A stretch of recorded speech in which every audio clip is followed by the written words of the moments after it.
Oui, cher ami, monsieur Oui, bonsoir.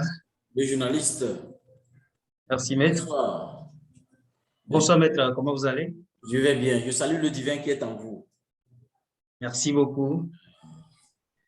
Cher maître, Oui, je vous heureux de écoute, mon vous frère. avoir. Oui, je vous écoute. S'il vous plaît, maître, Oui, on va relancer l'enregistrement. Je vais changer de lieu. pardon? Je vais changer de salle tout à l'heure. De salle. Oui, pour éviter le bruit, quoi. Ah, ok, d'accord. Oui.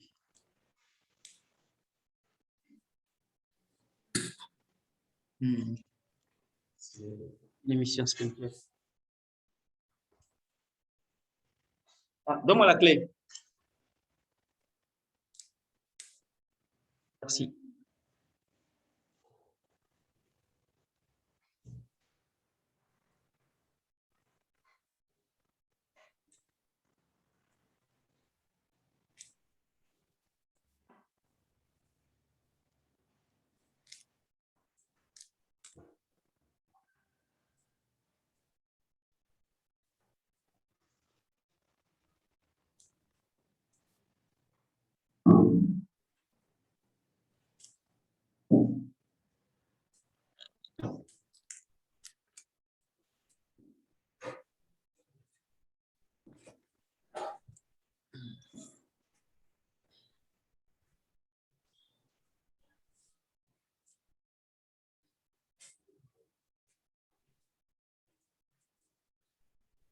Je vais désactiver le WhatsApp. Ok, d'accord. Hmm.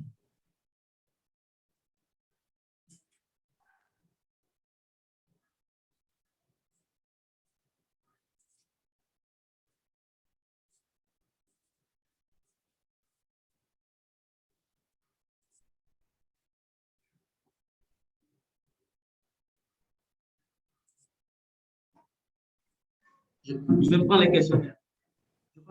Ok, d'accord, mon frère. Je vous attends toujours, hein. Je suis un peu pris là.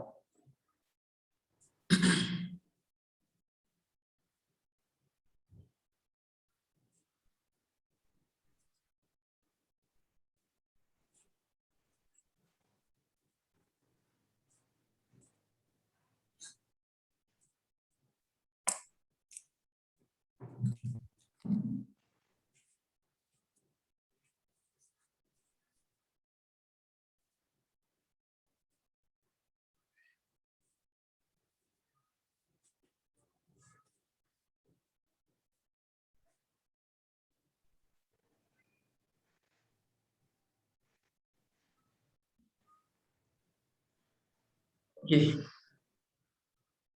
Oui, mon frère, vous avez quelques séries de questions. Je vous écoute. Effectivement, comme je voulais annoncer, il y a une certaine logique Oui, dont je voulais avoir plus d'éclaircissement. ok. On nous dit, la première chose, c'est quoi? On nous dit de diriger la tête du lit vers l'est ou vers le nord. Cela va éviter les cauchemars et autres. Bon, je veux bien cerner cette partie-là. Pourquoi est-ce qu'il faut qu'on dirige la tête vers le nord ou l'est? Oui, monsieur le journaliste, monsieur Herman, sachez que quand on demande à un individu de tourner la tête, quand il veut se coucher la nuit, de tourner la tête vers l'est ou bien vers le nord, c'est parce qu'il n'y a que ces deux endroits qui correspondent à l'élévation ou à la bénédiction. Parce que l'univers est fait de quatre côtés principaux avec lesquels ces entités profitent pour entrer dans ce monde. Donc, pendant la nuit, vous savez que le spirituel commande et dirige le physique. Donc, pendant la nuit, ces entités négatives ou les envoyés des démons passent par les portes de deux endroits, l'ouest et le sud. Vous voyez, par exemple, quand nous prenons par exemple le sud, c'est la porte de l'enfer. Le nord, c'est la porte de la mort. Par contre, alors que plutôt l'ouest, L'ouest, c'est la porte de la mort. La mort. Maintenant, quand nous prenons le nord, c'est la porte des énergies divines. Le nord, la porte des énergies divines. Puisque chaque être humain a une nature divine en lui. Vous n'allez pas voir un être humain qui n'a pas une capacité. Tout le monde est exceptionnel. Donc, pour profiter de ces potentialités, même si vous êtes ignorant de ce que vous êtes, en tournant la tête vers le nord, c'est vers les énergies divines.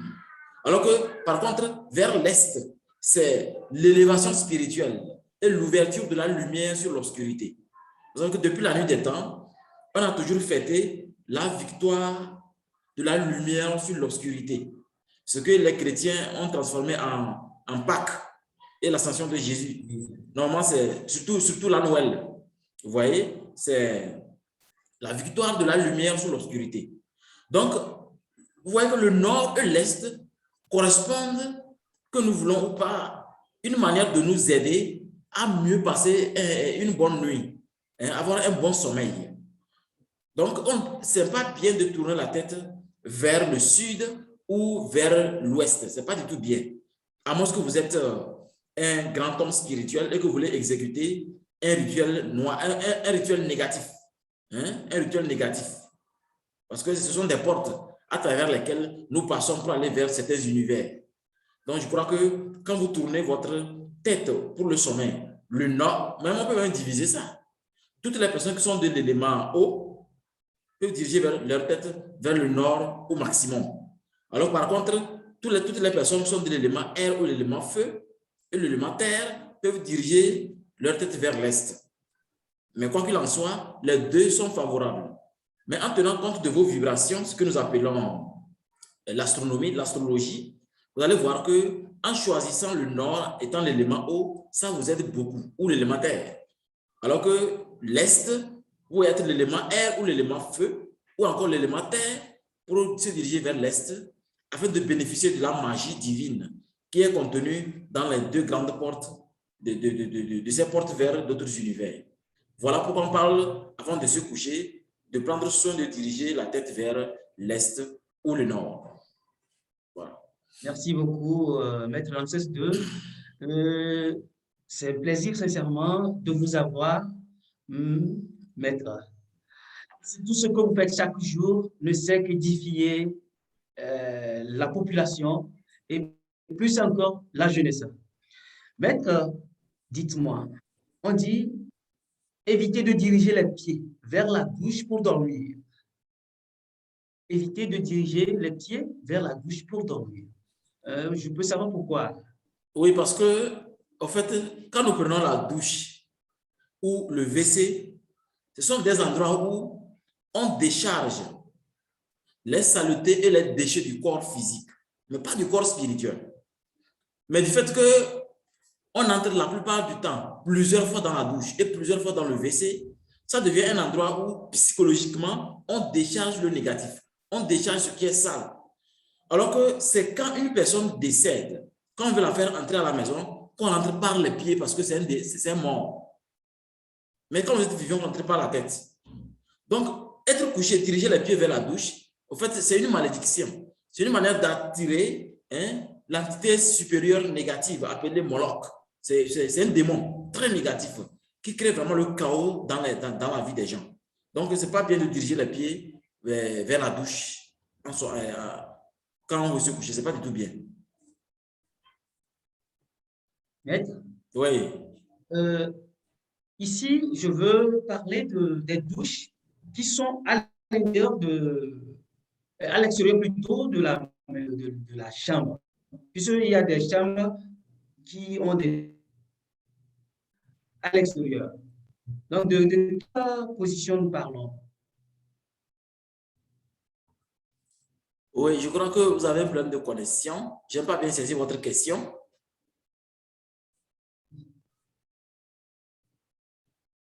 Effectivement, je constate ce souci de connexion à mon niveau. Allô, maître? Oui, je vous écoute. Votre question? Vous me suivez? Oui, je vous écoute, je vous écoute. D'accord. Ma question, c'était juste... Voilà. Ma question, c'était juste de savoir si nous parlons de douche, de la position des pieds vers les douches pour dormir, est-ce que nous parlons de douches à l'intérieur des chambres ou bien des douches à l'extérieur des chambres? Oui, effectivement, c'est plutôt à l'intérieur des chambres. Parce que si nous prenons par exemple dehors, il est vraiment difficile que l'on se couche vraiment à côté d'une telle douche parce que la part du temps, ça doit être dans la maison ou dans une maison où il y a la douche à l'intérieur. Donc, c'est là que nous pouvons remarquer qu'il y a vraiment ce problème de négativité. C'est plutôt à l'intérieur. D'accord. Merci beaucoup pour tout ceci. Maître, ma question qui va suivre, c'est toujours pour nous éclairer, c'est toujours pour édifier vraiment la jeunesse.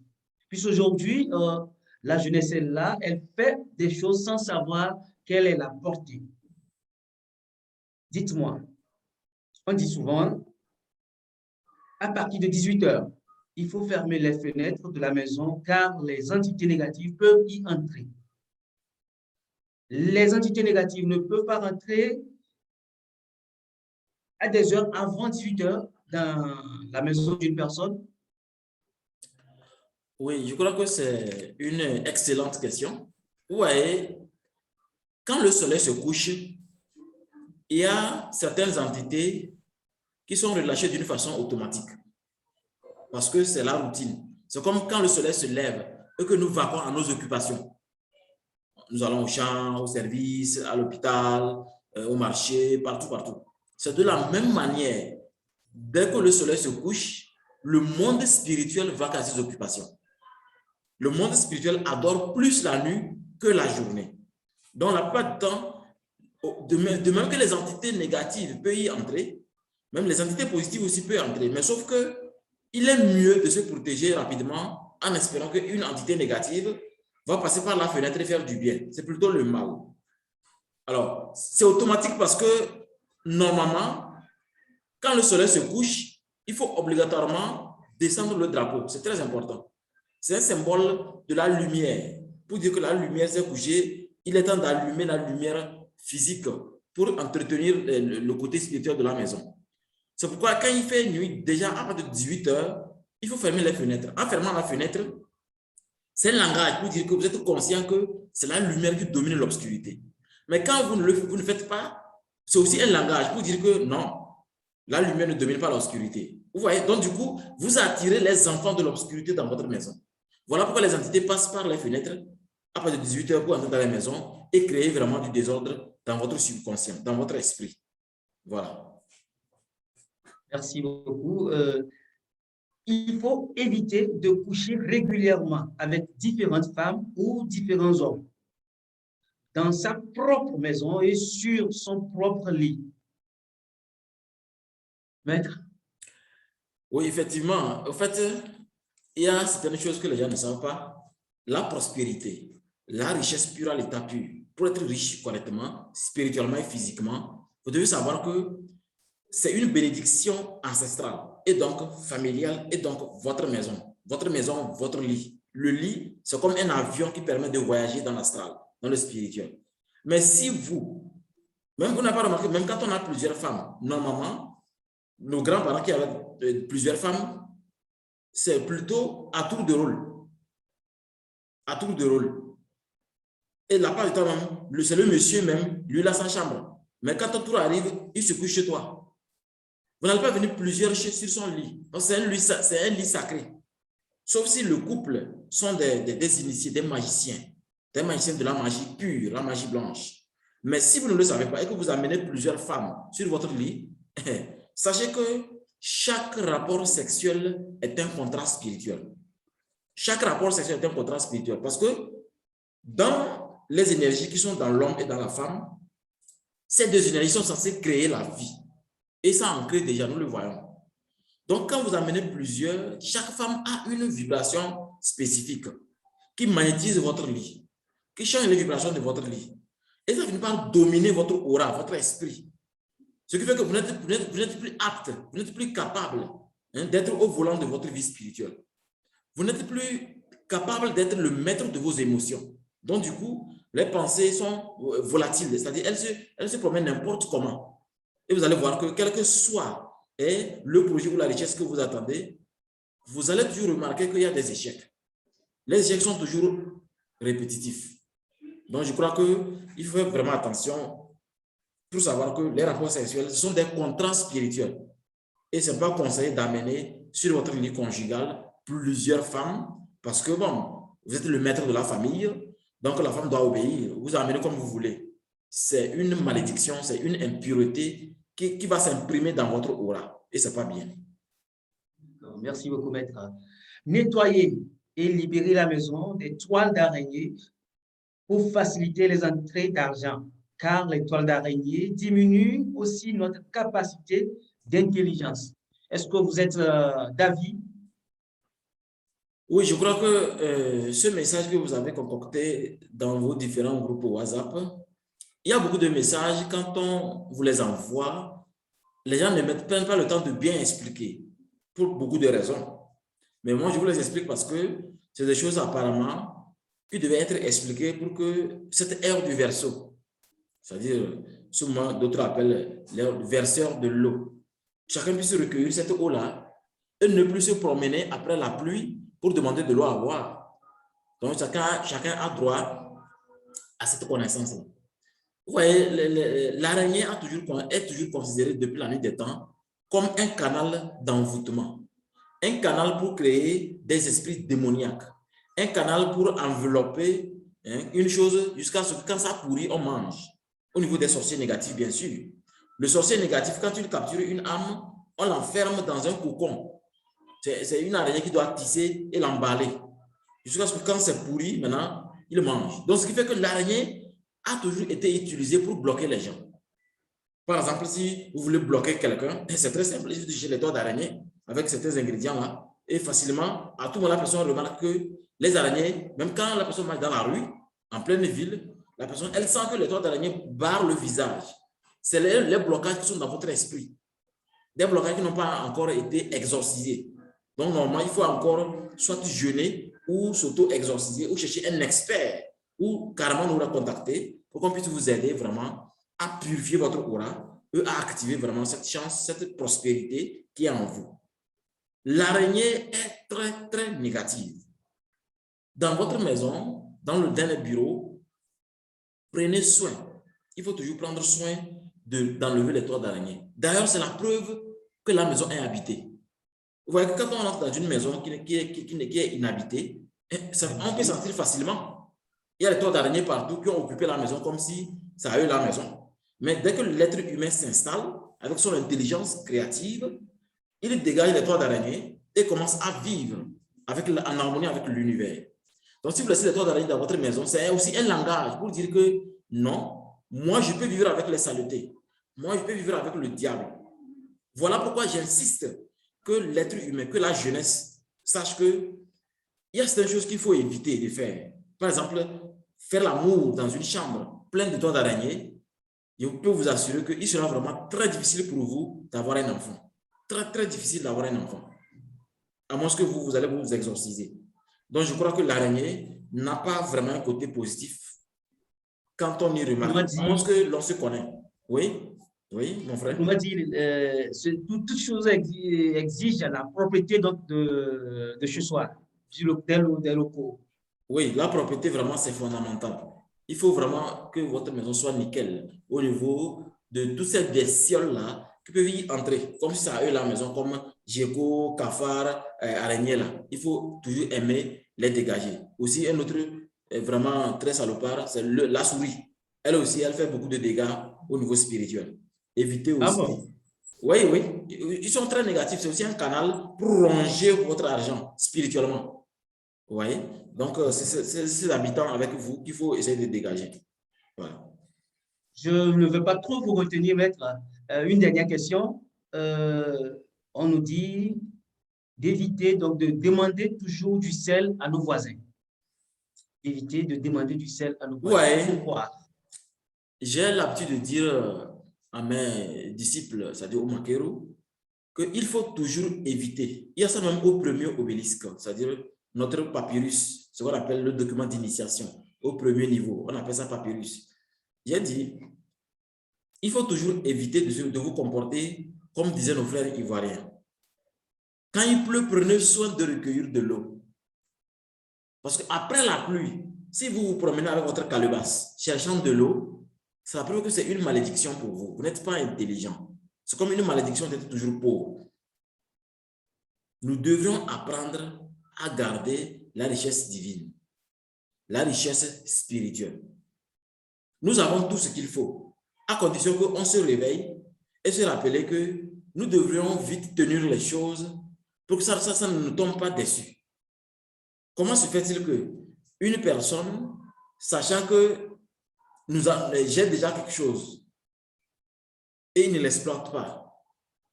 Au fait, l'être humain a déjà ce qu'on appelle prospérité, bénédiction, tout ce que vous voulez. Mais si vous n'exploitez pas, c'est parce que vous n'êtes pas conscient. C'est la raison pour laquelle beaucoup se promènent dans des lieux de prière pour avoir des bénédictions parce qu'ils en ont besoin. Alors ils sont déjà bénis, mais ils ne le savent pas. Donc, se promènent à demander ce qu'ils ont déjà. Vous comprenez que vraiment, c'est sérieux ce qui se passe en Afrique. Donc, on nous a déroutés. Celui qui vous a dérouté est déjà parti, nommé Colomb. Mais au jour d'aujourd'hui, malgré cette ère du Verseau, on peine à se ressaisir. Voilà, malgré cette ère du Verseau où tout le monde semble être éveillé, les gens ne se rendent pas compte que nous sommes déjà bénis et que tout simplement, il faut faire une bonne gestion de ses énergies, faire une bonne gestion de son esprit, apprendre à être le maître de son mental parce que l'univers est mental. Quand vous prenez conscience que l'univers est mental, vous allez commencer à exploiter vraiment ce qu'il faut pour que demain, votre progéniture aussi ne se met pas à demander ce qu'ils ont déjà. Donc, je crois que c'est une question vraiment très délicate et que nous devions transmettre à la génération. Merci beaucoup, maître, pour avoir élucidé ces inquiétudes. Et comme d'habitude, maître, un petit secret avant qu'on se sépare. Oui, aujourd'hui, s'il faut parler de secret, je préfère vous parler de ceci, nommé le sel des mutants.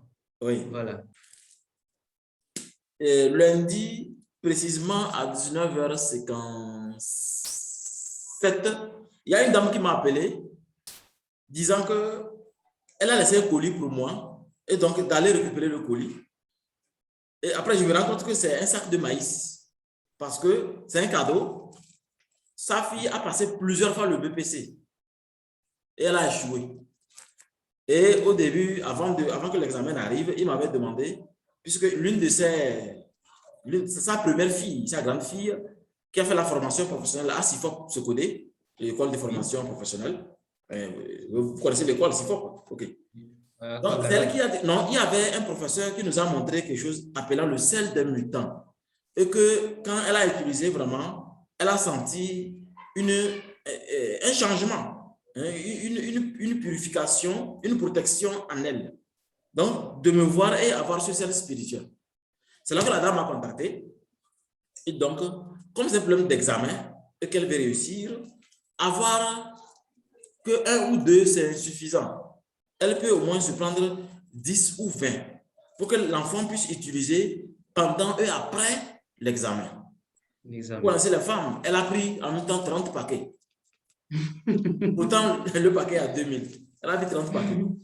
Mais comme l'enfant a réussi, puisque l'enfant a fait plusieurs années, c'était même la dernière année, après ça, elle devait suivre une formation, soit elle devait être couturière ou coiffeuse ou autre chose, ou tisser les pannes. Donc, comme elle était tellement heureuse, stupéfaite, qu'elle a dit non.